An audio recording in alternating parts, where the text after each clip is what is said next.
আসসালামু আলাইকুম। আশা করি সবাই ভালো আছেন। আমন্ত্রণ জানাচ্ছি নতুন আরও একটি রেসিপি দেখার জন্য। আজকে আমি কাঁচামরিচের ভর্তা তৈরি করে দেখাবো। আশা করছি আপনাদের কাছে ভালো লাগবে। যাদের কিনা সর্দি জ্বর, মুখে রুচি নাই, এভাবে একবার কাঁচামরিচের ভর্তাটা তৈরি করে খেয়ে দেখতে পারেন। আশা করছি আপনাদের কাছে ভালো লাগবে। আর এই ভর্তাটা একবার বানিয়ে খেলে আপনাদের 7 দিন পর্যন্ত মুখে লেগে থাকবে, এতটা মজার ভর্তাটা। যারা রেসিপিটা দেখা শুরু করেছেন একটা লাইক দিতে ভুলে গেছেন, প্লিজ একটা লাইক দিয়ে রেসিপিটা দেখে নেবেন। ভর্তা করার জন্য প্রথমে আমি শুটকি মাছগুলোকে ভেজে নিব। আমি এখানে 3টা লইটা শুটকি ছোট ছোট করে কেটে তারপরে শুকনো তাওয়ায় ভেজে নিচ্ছি। যখন দেখবেন এটা ধোঁয়া ওঠা পোড়া পোড়া একটু ভাজা ভাজা হয়ে গেছে, তখন এর মধ্যে পানি দিয়ে দিব। আর অনেক সুন্দর একটা ঘ্রাণ বের হয়েছে, তখন এর মধ্যে পানি দিয়ে সুন্দর করে নেড়ে চেড়ে এটাকে নামিয়ে রাখতে হবে। এতে করে এর ওপরের যে ধুলা ময়লা এটা পরিষ্কার হয়ে যাবে। কড়াই পরিষ্কার করে আমি এর মধ্যে দিয়ে দিব রসুন। অনেকটাই রসুন দিয়ে দিয়েছি। রসুনটাকে তেল দিয়ে ভেজে নিব। আর রসুনগুলোকে লাল লাল করে ভেজে নিতে হবে।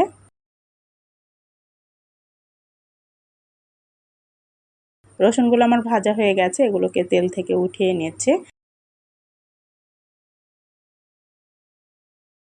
এরপরে দিয়ে দিব কাঁচামরিচ। আমি এখানে বেশ অনেকটাই কাঁচামরিচ দিয়েছি। কাঁচামরিচটাকেও আমি তেলের মধ্যে ভেজে নিব। আমি ভর্তাটা কাঁচামরিচের করব। আর এখানে আমি শুটকি মাছ ব্যবহার করেছি। আপনারা যদি মনে করেন শুটকি মাছটা দিবেন না, শুটকি মাছ ছাড়াই ভর্তাটা করে নিতে পারেন। আর শুটকি মাছ ছাড়াও কিন্তু ভর্তাটা খেতে মজা হবে। আমি এখানে লইট্টা শুটকি দিয়ে ভর্তাটা করেছি। আপনারা চাইলে অন্য যে কোনো শুটকি মাছ দিয়ে ভর্তাটা করে নিতে পারেন। আমার এখানে কাঁচামরিচগুলো ভাজা হয়ে গেছে, এগুলোকে উঠিয়ে নিচ্ছি। যারা নতুন বন্ধু ভিডিওটা দেখছেন একটা লাইক দিতে ভুলে গেছেন, প্লিজ একটা লাইক দিয়ে আমার চ্যানেলটা সাবস্ক্রাইব করে আমার সাথে থেকে যেতে পারেন। পাশে থাকা বেল বাটনটি অল ক্লিক করে দিবেন, এতে করে নতুন কোনো ভিডিও ছাড়লে সবার আগে দেখে নিতে পারবেন। যারা এই কাজটা করে রেখেছেন তাদেরকে অসংখ্য ধন্যবাদ ও ভালোবাসা। কাঁচামরিচগুলো উঠিয়ে নিয়েছি। এবার আগে থেকে যে পরিষ্কার করে রাখা শুটকি মাছ ওগুলোকে আমি তেলের মধ্যে ভেজে নিব। শুটকি মাছগুলোকে কিছুক্ষণ ভেজে নিয়ে এর মধ্যে আমি দিয়ে দিচ্ছি পেঁয়াজ কুচি। পেঁয়াজটাকে দিয়ে আমি শুটকি মাছের সঙ্গে লাল করে ভেজে নিচ্ছি।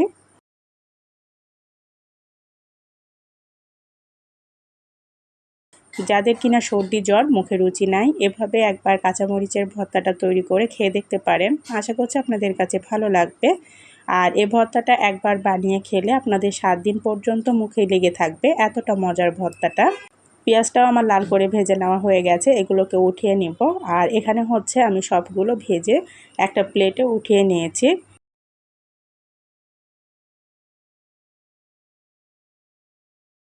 এখানে হচ্ছে রসুন ভেজে নিয়েছি।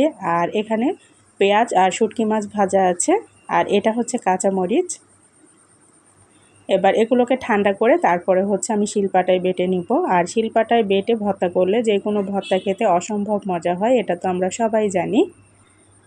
আপনারা চাইলে এটা ব্লেন্ডারেও বেটে নিতে পারেন, কোনো সমস্যা নেই।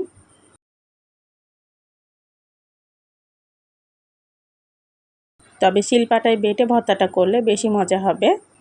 এগুলোকে ঠান্ডা করে তারপর আমি শিলপাটায় বেটে নিব। আর এই ভর্তাটা খেতে এত বেশি মজা, আপনারা যদি এটা বানিয়ে খান একদিন খেলে এটা 7 দিন পর্যন্ত আপনার মুখে লেগে থাকবে, এতটা মজার ভর্তা। যাদের কিনা সর্দি জ্বর, মুখে রুচি নাই, এভাবে কিন্তু ভর্তাটা করে খেয়ে দেখতে পারেন, আপনার মুখে রুচি ফিরে আসবে। তো এগুলো আমি ঠান্ডা করে তারপরে শিলপাটায় বেটে নিব। তো প্রথমে আমি বেটে নিচ্ছি পেঁয়াজ আর শুটকি মাছ ভেজে রেখেছিলাম, প্রথমে এটা বেটে নিব। শুটকি মাছ আর পেঁয়াজ ভেজে রেখেছিলাম, এটা প্রথমে আমি লবণ দিয়ে বেটে নিব। অবশ্যই এখানে স্বাদ মতো লবণ দিয়ে তারপর বেটে নিতে হবে। পেঁয়াজ আর শুটকি মাছগুলো আমি লবণ দিয়ে বেটে নিয়েছি। এরপরে কাঁচামরিচ আর হচ্ছে রসুন ভেজে রেখেছিলাম, এটা বেটে নিব।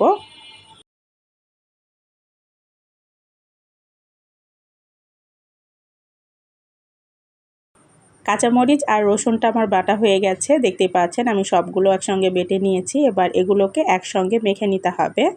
এই ভর্তাটা যে এত মজার, এটা না বানিয়ে খেলে বুঝতে পারবেন না যেটা কতটা মজার একটা ভর্তা। আমার ভর্তাটা বাটা হয়ে গেছে, এবার সবগুলো একসঙ্গে মেখে নিব। আর এগুলোকে দেখতেই পাচ্ছেন আমি খুব সুন্দর করে মেখে নিয়েছি। এবার একটা বাটিতে উঠিয়ে নিচ্ছি।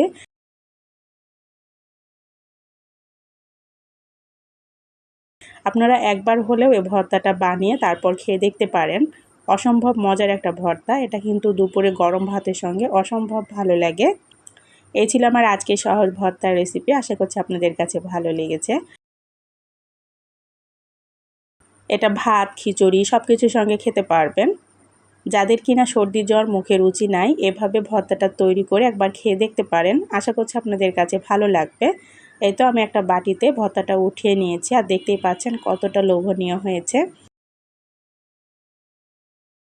এই ভর্তাটা একবার বানিয়ে খেলে আপনাদের 7 দিন পর্যন্ত মুখে লেগে থাকবে, এতটা মজার একটা ভর্তা।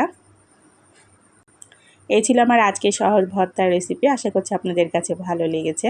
আর যদি ভালো লেগে থাকে প্লিজ একটা লাইক দিয়ে চ্যানেলটা সাবস্ক্রাইব করে আমার সাথে থেকে যেতে পারেন। আজ এ পর্যন্তই। সবাইকে আল্লাহ হাফেজ।